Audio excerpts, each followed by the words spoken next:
Hi friends, இங்கே பாருங்கள். பனங்கிழங்கு இது மாதிரி க்ளீன் பண்ணி உப்பு போட்டுக்குங்க ஃப்ரெண்ட்ஸ். உப்பு போட்டுக்கணும். கொஞ்சமாக உப்பு போட்டுக்கிட்டிங்கன்னா கொஞ்சம் டேஸ்ட்டு நல்லாயிருக்கும்.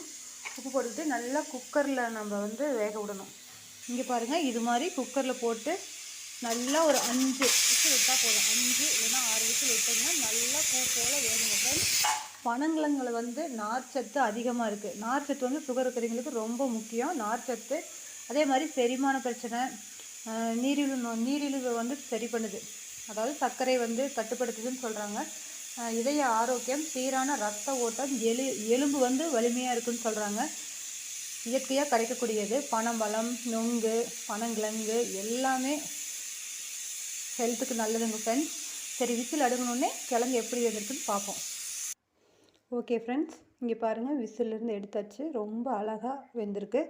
இங்கே பாருங்கள், ரொம்ப பூவாட்டம் சாஃப்டாக வெந்திருக்கு. நீங்களே பாருங்கள். Thank you friends.